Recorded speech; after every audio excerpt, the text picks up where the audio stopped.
Hello, welcome back to my channel. I always used to say that. I think I used to say that, but then I had like a little BornFree intro, and I don't know. I think this is more Mark than BornFree, but then again, I always tried to be me, so maybe the two are the same thing. I don't know. Anyway, listen. We were moving through sort of chronologically the timeline of my interviews and so on. I was trying to give you a little bit of insight into sort of like how I worked and also like how I thought and various other things that came along the way. So shortly after the Bon Chan interview and the sponsorship from our Street Fighter, they sponsored me again, and this time they did this wonderful, really amazing shirt which was designed by Quasimodox and Joe Monday and Pyric and all those other guys at our Street Fighter were involved, and the funding for that was like super fast because I think the Bon Chan interview was a good success. Now this was Austin, Texas. This was DreamHack. And so it wasn't really a Capcom event, it was an event which had Capcom in it.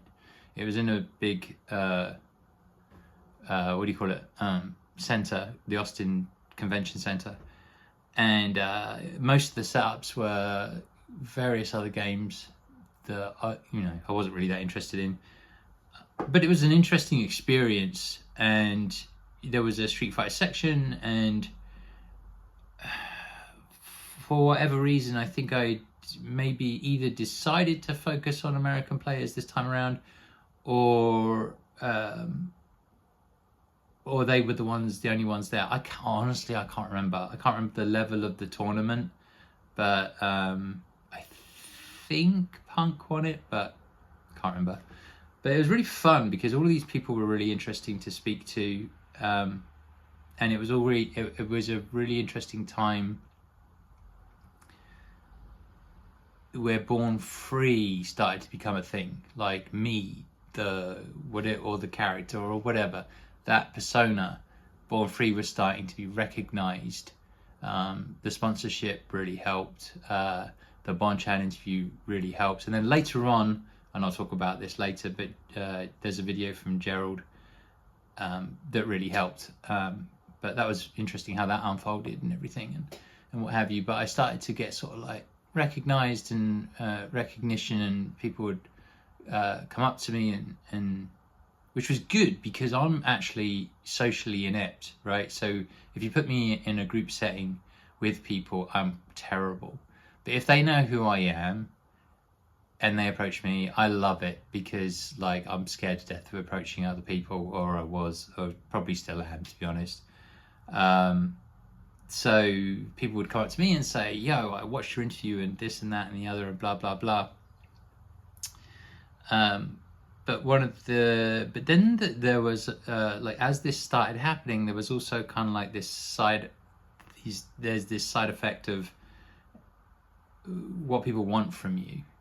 And I remember when Mike Ross exited the FGC, he talked a little bit about people wanting him to retweet stuff.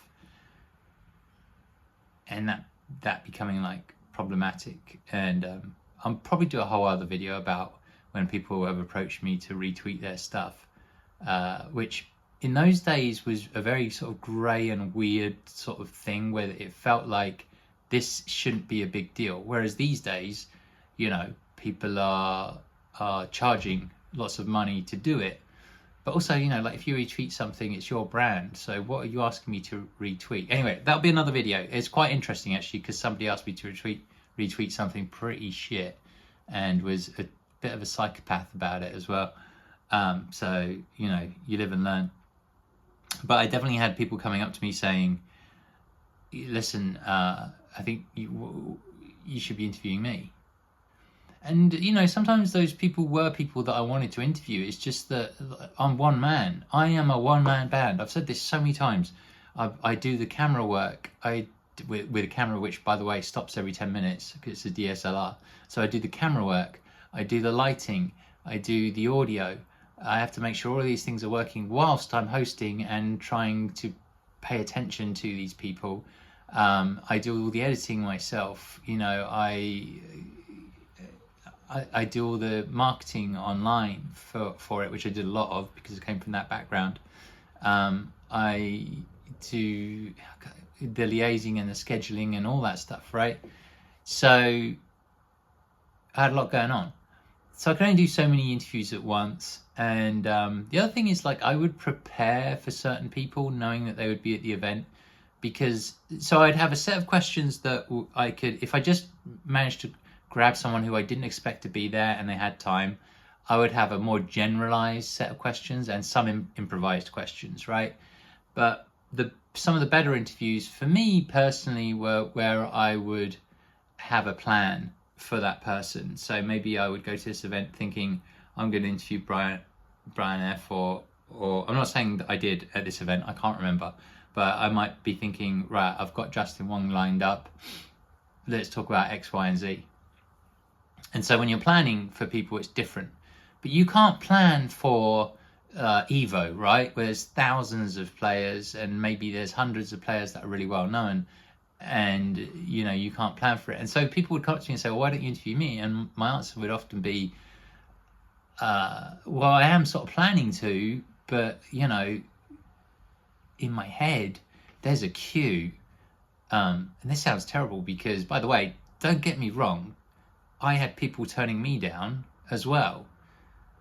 Plenty of, well, not plenty, but a few. And a few top players who definitely didn't need to have anything to do with me, or maybe didn't want to. But I had an idea of who I was going to interview and when I was going to interview them, when was the appropriate time to interview them, and all that sort of stuff. And I would have people come up to me, and just every event, sometimes the same people would come up to me and be like, bro, when are we going to do an interview? When are we going to do an interview? And it was a really interesting experience for me, because that was like, they know who I am. And suddenly I started to become, I know some of the younger, not younger, I would say just like players who were coming into the scene. I can't remember exactly what ages, different age groups, but like people who were getting better, they would come up to me and say, remember my name, you know, you're going to be interviewing me in a year or something. So a lot of people saw BornFree's interviews as a milestone, you know, like, this is what I'm aiming for. I'm aiming to get to a point where this guy is interested in interviewing me, which I always thought was really interesting. So it became a little bit of the fabric of various parts of the FGC. I'm not saying all of the FGC, obviously. Like, nobody in Smash knows who I am. My Smash interviews were pretty terrible. I did some at Evo. I tried hard, but like, I wasn't very good at that. But particularly Street Fighter was sort of like my number one game for sure. And then I thought I did some pretty good stuff with Tekken, and I think I did some pretty good stuff with, I thought I did some very good stuff actually with Dragon Ball Fighters. And then there were various other sort of anime games and stuff like that.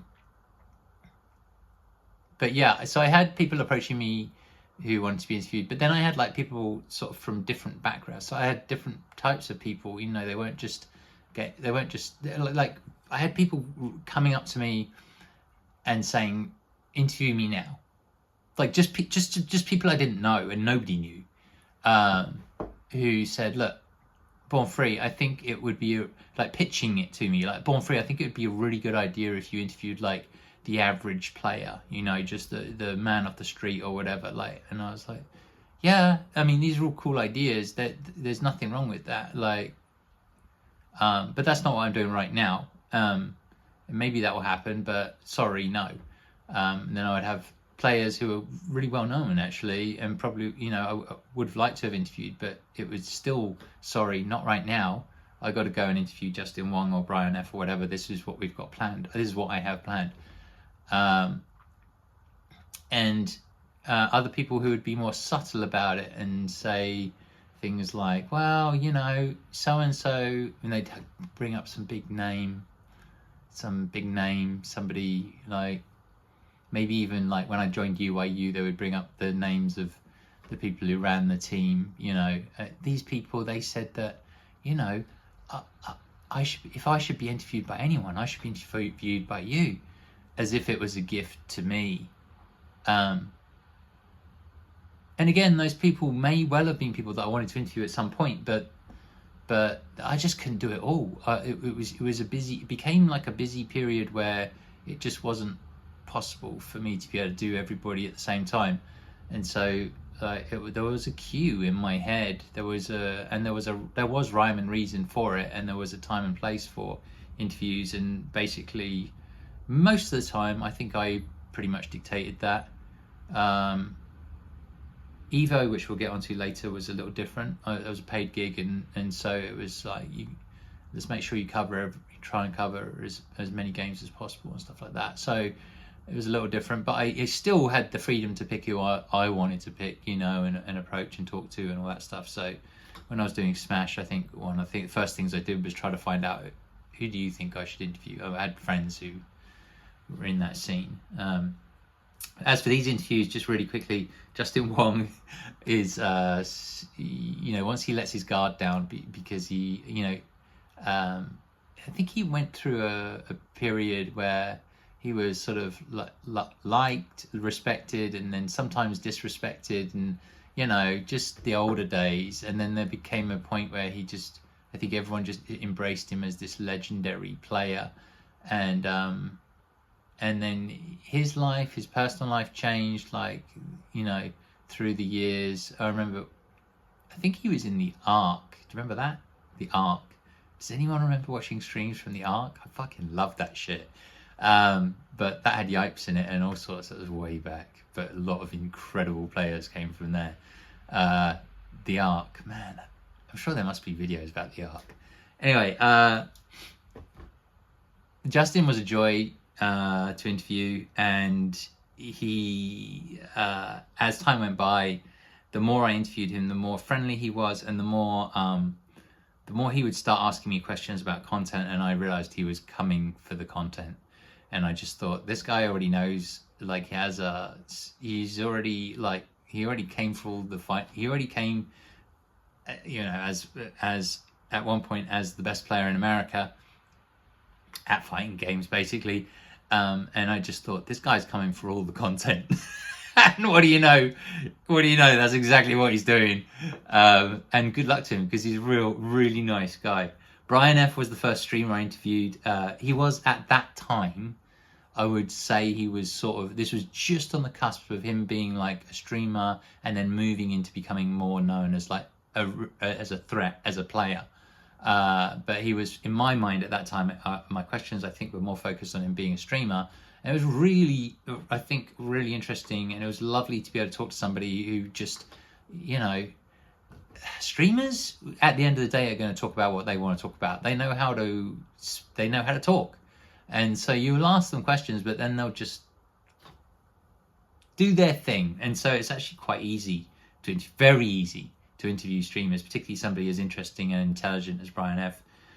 Champ, that interview blew up huge, because I think he saw the One Chan interview and went, all right, I've got some things to say about Street Fighter 5. So this was a really good mix of interviews, and the F Champ interview was definitely that was a big deal as well. I don't know I don't know what he's up to these days. I don't know if he's still in the game or not, but yeah, real, you know, such a character. And Alex Myers, just such a cool guy.